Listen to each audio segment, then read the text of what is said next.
tricolor, eterno Jô Soares tricolor. Boa noite, honestamente, sem Thiago Silva, vocês acreditam na manutenção de um bom desempenho? A possível zaga Índio e Freitas na quarta me preocupa muito. Um abraço. Cara, a zaga deve ser Ignacio e Freitas, né, cara? Deve ser Ignacio e Freitas. Cara, não, assim, preocupa, né? Porque você com o Thiago Silva do lado, qualquer zagueiro rende. Lembrando que o nosso bravo, como é que é o nome dele? 2008 lá, o zagueiro nosso lá. Luiz Alberto. Luiz Alberto conseguiu jogar bola do lado do Thiago Silva. A melhor entrevista da TV.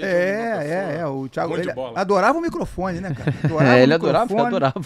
Assim, cara, a gente tem que torcer, Antônio, não tem jeito, é o que temos. O Thiago Silva, a gente vai até falar nisso aqui, mas infelizmente ele voltou muito tarde pro Fluminense, ele tinha que ter voltado em 2023.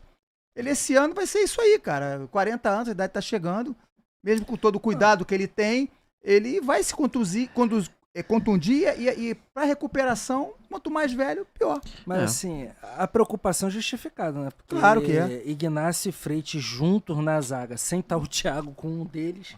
Assusta orientar mais do que filme da Annabelle na sexta-feira 13, né? É verdade. O ataque do Corinthians, né? É um time rápido. A gente estava discutindo isso antes. É isso aí, vamos dar uma passada aqui nos comentários depois. Vamos lá, pessoal. Né? David Guimarães, eu não aguento mais ver essa live do Fluminense, apresentação de SAF, sem SAF, começa o Flu Resenha. É isso aí, cara, quem quer escutar Campo e Bola, vem aqui pro Flu Resenha. Vamos lá, plantem, como é que é? O pessoal tá zoando aqui. Cara, os comentários foram sensacionais durante vai lendo aí, problema técnico. Vai checando aqui, aí. O Carlos Matos colocou aqui, ô Botafoguense, presta atenção. É só plugar o fio. O Flávio Camargo tá falando aqui, ó, pessoal. Sacanagem, Carlos. O amigo tá se esforçando aqui, cara. Não, depois ele vai ver comigo aqui quando acabar. Vai se resolver com o Márcio. Elias, essa é pra você. O Flávio Camargo tá falando aqui. E aí, seu filho Jugum? Já se convenceram que o Eli está certo e que a Nobre é o Marco Júnior de peruca? E o nosso Pelé em fase econômica, que jogador, destruiu o lado esquerdo da defesa do Santos. Saudações tricolores. É isso aí. O que tu acha, Elias?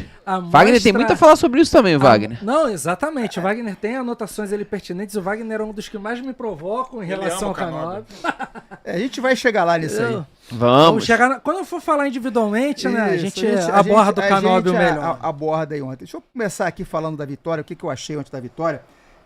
Uma coisa, assim, é nítida que mudou. A disposição do time, a vontade de ganhar o jogo. O Fluminense, até por uma característica do Renato Gaúcho, eu acho que o time está bem defensivamente. O Santos ontem não se criou. O próprio Neymar mesmo quando entrou, que sinceramente, quando entrou o Neymar e o Soteldo no segundo tempo, eu fiquei preocupado, né? Porque o Soteldo, aliás, ele entrou pela ponta, né? Ele entrou mais pelo meio, ali pela direita, até estranho, depois ele se machucou. Né? Mas o Fluminense, mesmo assim, mesmo com o Neymar em campo, fez aquele rodíziozinho de falta tradicional, que nem o futebol argentino e uruguaio faz. Eu gostei muito disso ontem, que é uma coisa que você não costuma ver no futebol brasileiro. Isso é uma coisa que o Renato trouxe lá do Sul, uma cultura goleiro, de lá. Malandragem. É muito bom. Tanto que o árbitro depois, 1, 2, 3, ele sacou que tava tendo um rodízio de falta no Neymar. Assim, mas no geral, eu achei a atuação do Fluminense foi dominante o jogo inteiro. Teve poucas chances de gol? Teve. O Cano perdeu um gol que, pelo amor de Deus, né? Acontece. Tem dia que não é dia, tem dia que é noite, né? Então, assim, mas no geral a atuação foi muito boa do Fluminense. Realmente estou muito otimista com esse início do Renato Gaúcho no Fluminense, que a gente sabia que o elenco não era ruim. Né? O elenco não era ruim, o elenco estava mal treinado. O problema era treinador e a motivação também, entendeu? O Mano, ele veio para cumprir uma missão lá, fazer uma faxina no Fluminense e tirar o Fluminense do rebaixamento. É isso aí. Caio, contigo aí, meu irmão. Não, assim, eu concordo com você, eu até acho que a parte técnica ainda não está sobressaindo, porque lógico, está começando agora, mas a vontade, a postura do time já é outra. Então a postura do time, a vontade do time já é outra, né? Isso tem muito, obviamente, da mudança do técnico. Eu acho que a parte técnica a gente vai melhorar gradativamente, como ontem já deu sinais que melhora. A gente já parou com aquele negócio de ficar dando toquezinho pro lado, sem saber o que fazer. Ontem eu não vi muito pouco, em raríssimos momentos a gente viu isso. Então, assim, é pra acreditar, né? E aquilo que eu falei no início, né? A gente, quando tem coragem de jogar, tá aquilo, dá um resultado, tipo, mesmo que seja no finalzinho do jogo, disputando até o fim, chegou no final do jogo, a gente fez o gol. E a tendência é o quê? É chamar a torcida, que é outro ponto que a gente vai falar também, né, sobre a presença da torcida. E é isso aí, vamos em frente. E trouxe de volta, completando, já que você falou de torcida, só para dar uma palhinha, que a gente vai tocar na torcida do Fluminense, que foi um capítulo à parte ontem, a sinergia voltou, né? E quando você tem essa sinergia campo, torcida, é muito difícil um time perder. Vou começar primeiro pelo Wagner, para depois a gente falar pro nosso analista tático. Apesar que o Wagner hoje veio preparado aí para questionar o Elias, hein?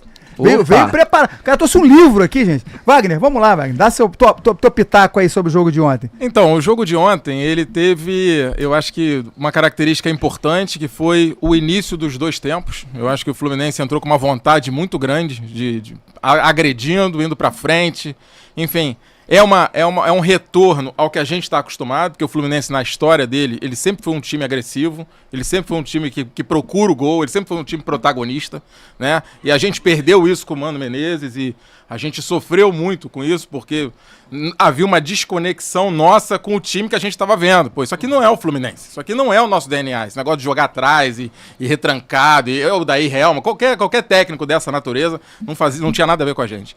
Então isso para mim é o principal, embora do meio do primeiro tempo para lá e do meio do segundo tempo para lá, a impressão que eu tive é que rolou uma morosidade ali, meio que esperando o jogo parecer que vai acabar pra gente resolver no segundo tempo, não sei. E outra coisa importante que o Márcio já pontuou, para mim foi fundamental, é essa questão desse jogo apertado, né? Apertar na marcação, rodízio de falta. Esse negócio não é que é antijogo, entendeu? Mas o Fluminense era muito mole. O Fluminense é um time muito mole na marcação. O Fluminense dá muito espaço. A época do Diniz toda foi muito espaço. Cerca demais, mas não agride, né? Então a gente voltou a ver o time com a faca nos dentes. Eu acho que esse para mim foi o recado do jogo. O Fábio deve agradecer muito a isso, né? Exatamente.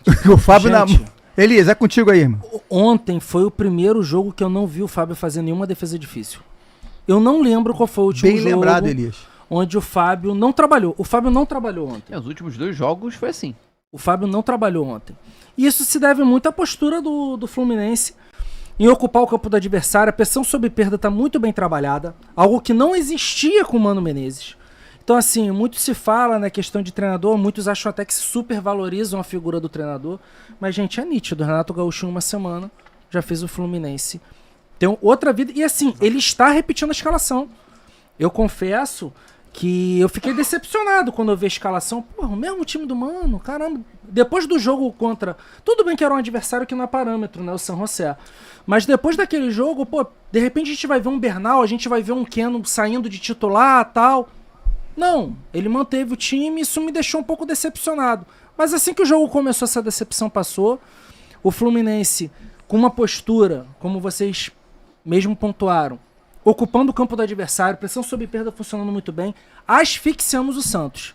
Existe questão de... O Caixinha também foi demitido lá no Santos, ele é um técnico. Que gosta também de... Que ele gosta de atacar. Técnico português gosta de propor o jogo. Então, assim, não era uma questão do Santos estar esperando a gente, não. A gente que entrincheirou, fez o Santos se entrincheirar no seu campo. A gente que sufocou o Santos. Tanto com quanto sem bola. E aí, como é que o Fábio não vai trabalhar? Porque o Santos não passava no meio do campo. Simples assim. Fomos muito bem. Acho que o Ganso, acredito que já deve estar perto de 100%. Ele fez a opção de fato do Lima por achar que o Lima agrediria mais a área que o Ganso. E entra uma tecla que eu tô batendo desde quando o Renato chegou. O Ganso, para ser titular com o Renato, mesmo com toda a genialidade que tem, vai ter que se adaptar. O camisa 10 com o Renato não é um mero articulador. Ele tem que pisar na área, ele tem que chegar para finalizar. Recentemente o Cristaldo, Pô, me esqueci o nome do garoto, até que teve um problema agora, parou de jogar. Do Grêmio? Do Grêmio. Enfim, tem inúmeros exemplos aí de jogadores que jogaram com o Renato no Grêmio. O Luan, o próprio Luan chegou a executar essa função de jogar atrás do atacante. O Luan tá de meia. Não, o Luan era quase um segundo atacante. Não, se você olhar... Pisava na área o tempo todo. Volta pros times do Fluminense, né, na era Renato Gaúcho, você vai ver quem? Thiago Neves... Exatamente. Meia mais? que agride a área o tempo Carlos todo. Alberto, né, anterior também, acho Ataca que o espaço o tempo inteiro. Entendeu? Então, assim, primeiro tempo foi muito bom. Já era pra gente ter feito o gol no primeiro tempo, como você destaca. O que dá pra fazer de adendo aí, que é um ponto positivo e que se treina, dá pra melhorar, é finalização. O goleiro do Santos praticamente não trabalhou, mesmo com a gente tendo o domínio inteiro do jogo. Fala, galera do Flu Resenha. Eu fui convidado, estive aqui. Curta, compartilhe e deixe seu like. Se inscreva no canal. Saudações tricolores.